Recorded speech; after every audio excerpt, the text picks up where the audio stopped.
how's it going, YouTube? So today I actually have a bit of a surprise. I found out about this one small cluster jewel that kind of changed everything.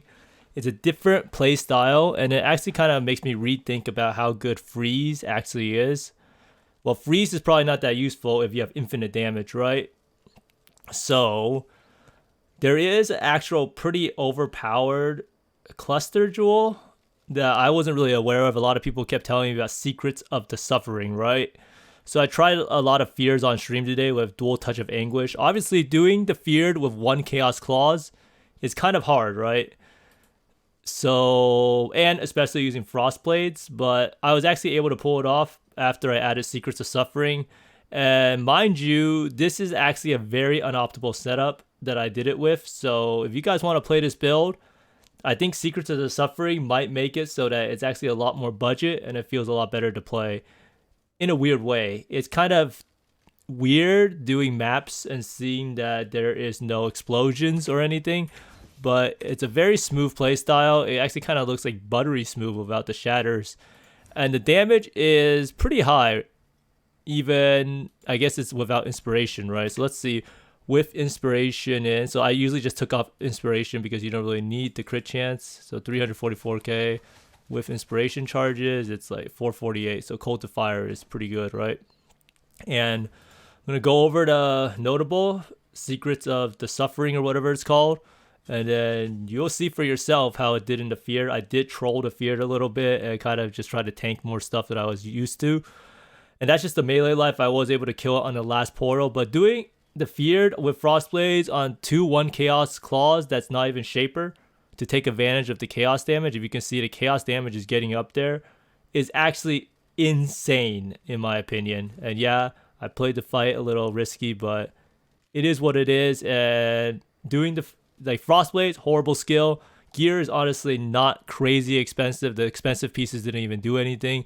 Like strikes 2 additional nearby enemies does not do anything on the feared. And yeah, I'm going to go over the build, gonna talk about the passive stone, and I'm going to showcase some Tropical Island and the feared. And hopefully everyone tries this variant out. I think it's actually stronger than ever, and I will optimize it more by the next video and on stream. So let's go over the build overview. So we still have 2 Touch of Anguish claws. I still haven't shaped them yet, as I'm kind of waiting to get like 30 quality on them. And I actually need to get new claws, right? So a lot of people wonder, how do you actually get the Shaper Claws and then Imperial Claws, and then you trash to treasure. I think trash to treasure is going for like 5.5x right now. And some people actually linked me already some shaped Imperial Claws or Touch of Anguish. Actually makes me kind of laugh. Someone actually bought one of my shaped Imperial Claws, and I'm like, who buys a shaped Imperial Claw? And the guy said, I'm making a shaped Touch of Anguish. So there you have it. So the downside of Touch of Anguish is your critical strikes do not inherently freeze. So while using Touch of Anguish, you don't really freeze anyhow. So that's the thing, right? So why not just use Secrets of the Suffering if your freeze is going to be pretty inconsistent already? So this helm, same thing. Berserk effect. Nearby enemies have -9 cold res. This is probably a pretty bad enchant now if you use Secrets of Suffering, as our damage is kind of split between cold and fire. So I would probably prioritize just a Shaper Helm. So meaning a Shaper Helm means it's a lot cheaper, right? Because you don't even need to get the -9 to cold res, which means it doesn't even need to be a Redeemer base. So that means there's no Awakener orb at all. You can take a Shaper Helm with Berserk effect and then pretty much just spam like life or something or whatever you want to try to get elemental damage nearby. And then the amulet's the same. Still Panopticon, and then as the Anoint for the totem damage or increased effective totems.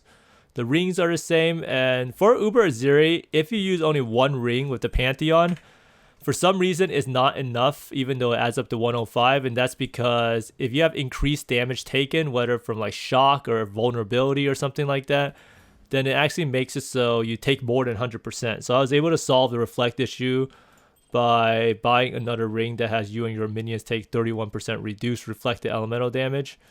And theoretically, you can try to get a Hunter Shaper one, but it doesn't really matter. Uber Aziri is kind of a joke. It's actually crazy how many times I actually died to it on stream because I was still dying to reflect. As soon as I put this ring on off stream, it was a complete joke. Didn't die once. So The gloves, I still need to divine them. They're kind of bad right now. Wasn't really able to get that much fixing of the gear today, but I did try out Headhunter. It was pretty underwhelming to say the least, but I wasn't doing 100% Deli. Tropical Island Delirium does not have that many rare mobs unless you roll Beyond. So Headhunter is pretty much only really good in Beyond maps, so if you don't have Headhunter, do not worry about it. And in all reality, that's what makes this build so cheap. The fact that you can do juice content, 100% Deli, Tropical Island Deli, hardest stuff in the game with no Headhunter at all. And Headhunter is honestly like a crush for a lot of builds. It makes it seem a lot better than it is, in my opinion. But you don't need the Headhunter in this build. You just need a Shaped Belt, Stygian, or something. And I think at this point, with the Secrets of the Suffering tech, you kind of just want to go full Shaped. It is pretty important, in my opinion. Full Shaped, because you do so much chaos damage now with Cold to Fire that you probably want to go full Shaper in order to get the pen. So Touch of Anguish, I don't know how much Trash the Treasure will be if it ever gets popular, but hopefully it doesn't get too popular. No one really plays this build, right? But Touch of Anguish is pretty good. If you can kill the Fear with it without even having full Shaped and not 30 quality on the claws, then it should be more than fine for all content once you actually optimize it, right? So Flask, I kind of dropped Overflowing Chalice for a little bit because my clear speed is so fast. The Flasks are pretty much full constantly. Don't really have any source of onslaught, so I just put on this Flask for now. It's used when charges reach full. One big problem with bossing is I have these Flasks. They're actually just trash tier. If you really wanted to do the Feared a lot easier, you would have a separate like bossing flasks. Probably wouldn't use it for Bottle of Faith because it's kind of annoying, but Bottle of Faith, these other ones you should probably use a different orb in order to get what's it called, like increased effect or increased number of charges or increased duration, and it would make bossing 1,000 times easier. I can't overstate how strong flasks are still. They're just completely broken, and having flask popped is like a night and day damage difference. So I still have this Watcher's Eye. You do not need Vitality. I should probably take this out and use my other one, but I've been lazy. I've been using Leo Exalts in Betrayal farming on my jewels, so they are all 4 modded now. So they're pretty good. This one's not too good. 5% chance to shock. I wonder if that's why. I mean, you can't really shock. I don't even do lightning damage. I'm not really sure why I died to Uber Aziri at 105%. Because I don't have Vuln or increased damage taken, so I'm not really sure what's going on. If anyone knows, please let me know in the comments below. So pretty much attack speed jewels. I got a few more of those. And for endgame, you probably want to Vol Orb some of these jewels. And now that you're Secrets of Suffering, you want to try to get damage pens elemental instead of cold, because we do cold and fire now. So that's something to keep in mind. It's actually kind of weird being cold and fire. And if you're general mapping, I don't really think Volpact is that necessary. Volpact is really nice for boss fights, and it was very noticeable. Once I spec Volpact, the Fear was a lot easier. But if you're general mapping, the no regen is pretty annoying to deal with Desecrated Ground, so I'd probably consider swapping out of that. Now, nodes like this now, Fanes of Frost is not that great, so you should probably get Primeval Force. So you can see there's a lot of optimizations. When I did the Fear with this setup, I was doing some bad stuff. Like, these nodes are probably a lot better, so we'll probably change up the tree a little bit, since Fanes of Frost is pretty bad now in terms of efficiency. So the pop you see down below will not be that perfect because I haven't really optimized. I just did it. I was kind of annoyed how the Feared was getting with the regular setup.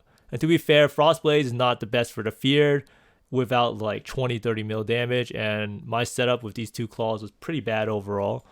So let's see. So now let me talk about this node, Secrets of Suffering, and what it does. And why it's actually broken with this setup. So the way it works, Secrets of Suffering, right? Usually your elemental damage can chill, ignite, freeze, or shock. So what that means is that normally you're able to ignite the enemies or chill. And then freeze is the enemy's frozen, and shock, the enemy takes like increased damage up to like 50% depending on how big your lightning hit is and how much increased effect of non-damaging ailments you have. So now your critical strikes inflict Scorch instead of Ignite, Brittle instead of Chill and Freeze, and Sapped instead of Shock. So Scorch means that they have their elemental resistance lowered by up to 30% based on the fire damage of the hit. So what that means is that the enemy can have negative 30 elemental resist. So it's pretty much like having like Trinity Gem in, right? Except a lot better. So what that means is you have fire right here, damage because you're cold to fire. So now our damage because of the cold to fire gem gets converted to a lot of fire. So a lot of times you see the fight go on, you'll see that the enemy has like 20% lower resist because of cold to fire. And then also brittle matters because it gives you up to 15% critical strike chance against brittle enemies. Now I know a lot of people look in the palm and think that this build is crit capped, right? But a lot of times you're not crit capped unless you have flask up, right? So that's why this is actually super nice. And in terms of effective DPS on bossing, it's actually a lot higher. Now sap doesn't really matter because we don't do lightning damage at the moment. So scorched and brittle is the two things that we inflict because we do fire and cold damage. And scorched means that we do 30% lower damage for elemental resistance. So the mobs pretty much have like almost EE on them. And then crit chance, we have increased crit chance against the enemies. Now the scorched effect is generally greater since it's at the end of the conversion chain, and then the brittle is lower, but that's okay since we don't really need plus 15% critical strike chance in order to get crit capped. We just need a little bit more. So even like plus 5% will make us crit capped at all times, even without flasks. So how this ends up working is that we can even put in Trinity Link in there. So I will probably think about putting in Trinity instead of Wed. And there's a lot of things to that. I mean, I'm pretty sure Trinity is probably better than Awaken Added Cold. So there's a lot of stuff to try out now that we're 2 damages. So this build has a lot of potential. And what this also means is because we have fire damage now, each stage of the Eternity Shroud gets converted. So lightning damage gets converted all to extra chaos. All your cold damage gets converted to extra chaos. And all your fire damage gets converted to extra chaos. And this gets converted at every stage of the chain. So even though all your cold damage turns into fire, or a large portion of it, you still get the benefit of the total cold damage before the conversion as extra chaos damage. So that's why having a triple convert skill, for instance, like Wall Strike, Lightning is super OP. Now in this case, since we're Frost Blades, we are only able to convert, from cold to fire. But having that extra part of the chain means that our chaos damage is so much higher. Like if you look at this right now, you can see that the chaos damage is 16,684. You take out cold to fire and it's literally half chaos damage, right? So that's just how strong this gem is. And if we do that much chaos damage and we have all shaped items, our damage will be so much higher once we get shaped Touch of the Anguish. So I think this node is actually a little bit of a hidden OP. I think if you can utilize it and your build is using Eternity Shroud with cold to fire, it could be some of the highest damage you could potentially have in the game. And even though it's not really shown on the tooltip because the 30% elemental pen is not there, it is something I think that has a lot of potential. It allows you to use Trinity Gem. And I think once fully optimized, it will be the way to go. And I didn't really notice the freeze being an issue. I did the Tropical Islands, which is pretty much the hardest content you can do in terms of mapping. And it was perfectly fine. You do lose a little life because you sacrifice 1 point. And it's a percent life jewel that you lose. But in the end, I think it's worth it. And I do think that this is the future setup that people should run. And it also makes the setup a lot more budget friendly. You don't need to worry about getting crit capped as easily. Meaning that Bottle Faith is not even like super mandatory anymore. And the damage is really nice. And you don't even need to worry about any rare claws because Shape Touch of Anguish will just be best in slot even if you have a 600 DPS rare claw.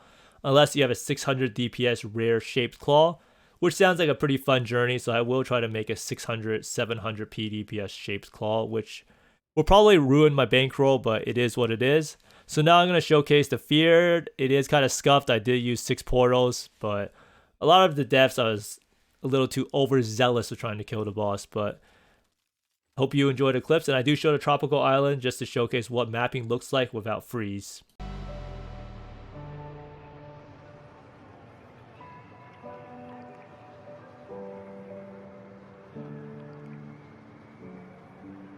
Fire makes the city look so bright. Close your eyes and just stay tight. We have to go. Stay with me while we leave. Don't worry, just believe me. This journey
Stay with me while we leave.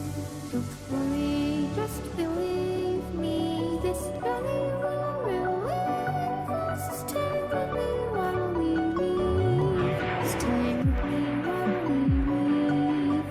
Don't worry, just believe me. This journey will relieve us. Stay with me while we leave. Stay with me.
I'm going on.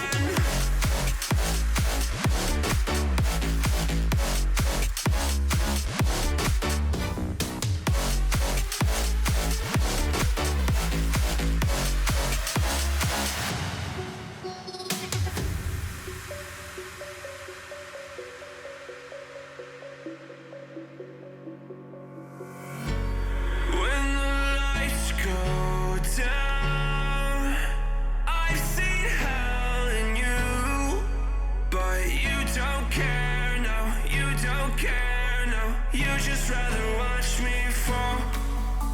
From a quarter mile, I can see you at the call. Think about it, ring won't tell you what I saw. When you break it off, you'll see who had it all. You had it all.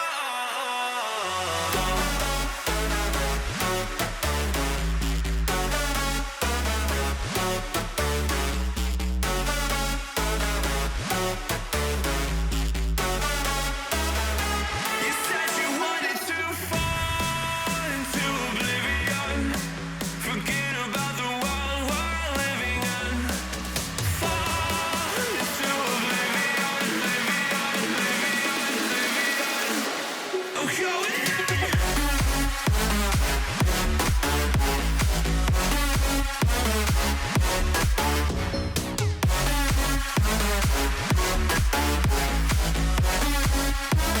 Fall into oblivion.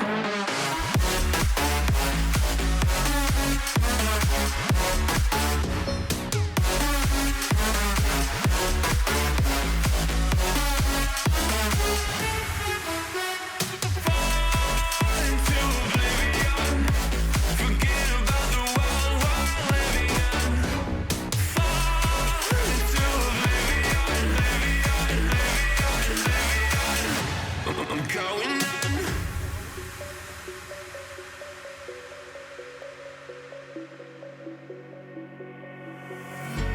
You can't fall asleep when you're counting stars. Get it together. Your mind can't sleep when you let it serve. And now you wanna see me fall. From a quarter mile, I can see you at the call. Think about it, ring won't tell you what I saw. When you break it off, you'll see who had it all. You had it all.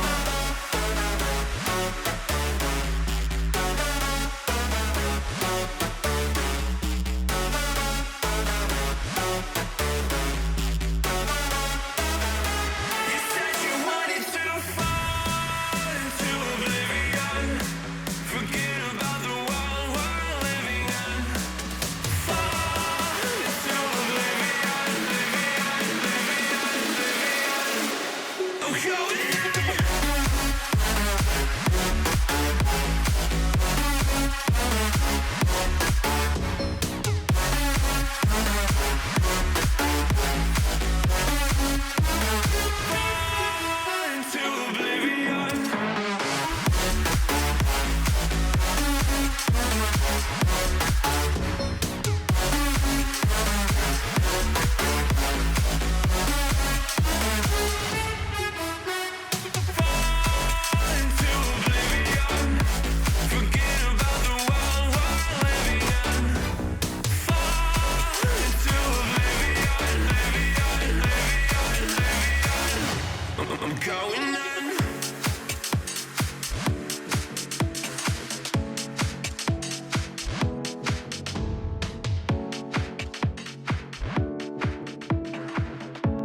I hope everyone enjoyed the footage. I sure enjoyed playing this build for the short time. Like, I only have played this for like 10-20 minutes, just collecting some footage after the stream.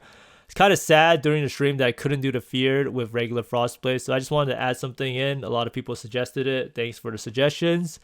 And I hope that some people will try to incorporate this into their build, whether it's frost blades or anything else, because I think it has a lot of hidden potential.